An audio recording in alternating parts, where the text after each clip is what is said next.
सर्व मंगल मांगल्ये शिवे सर्वार्थ साधिके शरण्ये त्र्यंबके गौरी नारायणी नमोस्तुते। श्री स्वामी समर्थ। माझ्या स्वामी कृपा चॅनलमध्ये सर्वांना नमस्कार। स्वामी महाराजांच्या कृपेने तुमच्या सर्व चांगल्या इच्छा पूर्ण होत ही स्वामी महाराजांच्या चरणी प्रार्थना करते आणि आजच्या या नवीन व्हिडिओला सुरुवात करते। 3 ऑक्टोबर 2024 या दिवशी नवरात्राला सुरुवात होणार आहे। तर नवरात्राचे या 9 दिवस अत्यंत महत्त्वाचे मानले जातात। या वेळी आपण आई भगवतीची सेवा करत असतो, आपल्या कुलदेवीची सेवा करत असतो। त्याचबरोबर घटस्थापना केली जाते, अखंड दिवा हा तेवत ठेवला जातो। अशा प्रकारे हे 9 दिवस आपण पूजा करत असतो, आराधना करत असतो, व्रत करत असतो।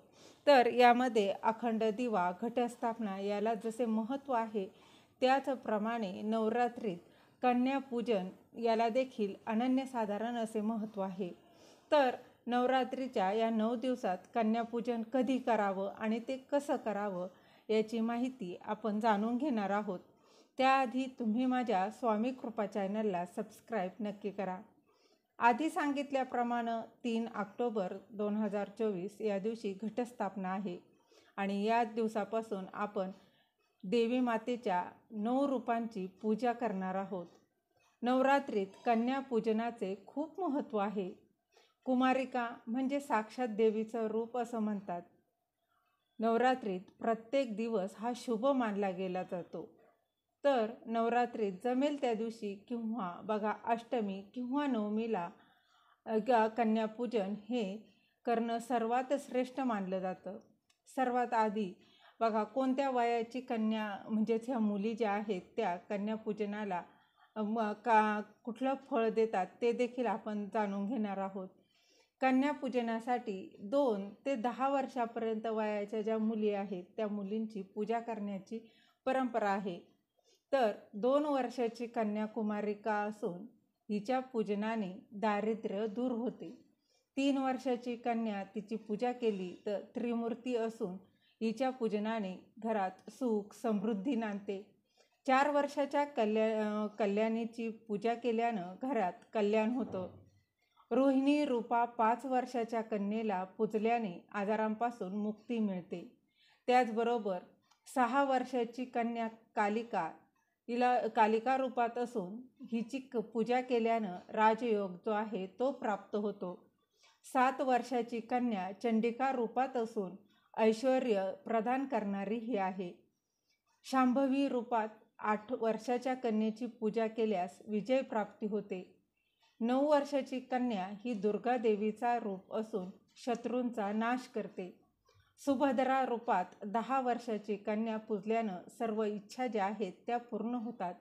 म्हणून 2 ते 10 वर्षापर्यंत ज्या कन्या आहेत, ज्या मुली आहेत त्यांचं या अष्टमी किंवा नवमीला पूजन केलं जातं। तुमच्याकडे जेव्हा पूजा केली जाते त्या दिवशी तुम्ही करू शकता। बघा थोडेफार नियम किंवा थोडेफार बदल हे प्रत्येक भागात वेगवेगळे होऊ शकतात, परंतु नवरात्रामध्ये तुम्ही बघा उपवास करत असाल किंवा नसो त्याचबरोबर तरी देखील तुम्ही कन्यापूजन केलं तरी काहीच हरकत नाही। कुमारिका घरी आल्यावर त्यांना देवीचं रूप मानून त्यांची अगदी मनोभावे त्यांचं स्वागत करावं। त्यानंतर त्यांचे पाय धुवून त्यावर हळदी कुंकू लावावं। त्यानंतर त्यांना स्वच्छ आसनावर बसवावं। कपाळावर हळद कुंकू लावून त्यांच्या आवडीप्रमाणे गोडधोडाचं शक्य झाल्यास जेवण करावं।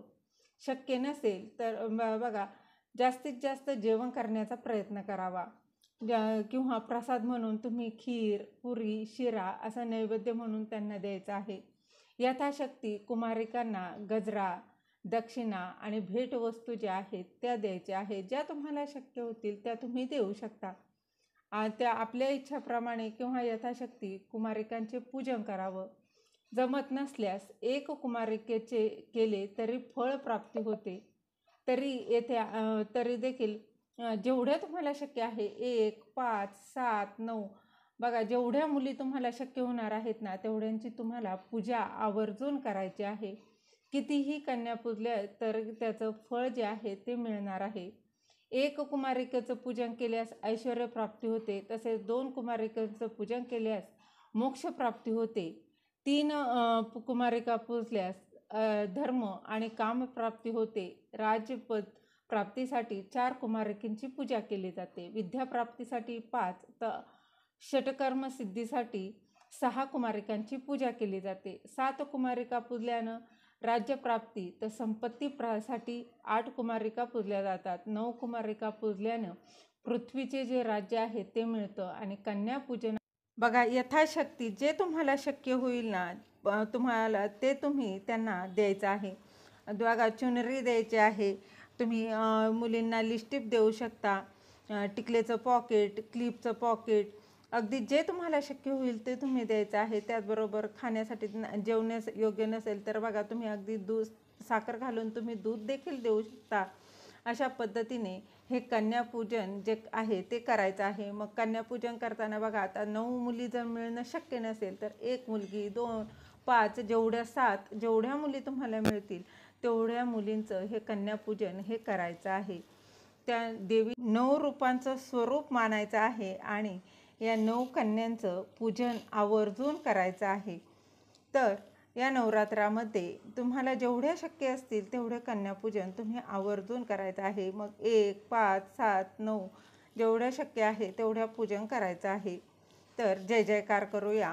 उदयोस्तु श्री महाकाली महालक्ष्मी महासरस्वती राजराजेश्वरी आई साहेब. श्री अंबा माता की जय. श्री अंबा माता की जय. श्री अंबा माता की जय. झालेली सेवा महाराजांच्या चरणी रुजू करते. दिलेली माहिती तुम्हाला आवडली असेल तर लाईक करा, शेअर करा, सबस्क्राईब करायला विसरू नका. श्री स्वामी समर्थ. जय जय स्वामी समर्थ.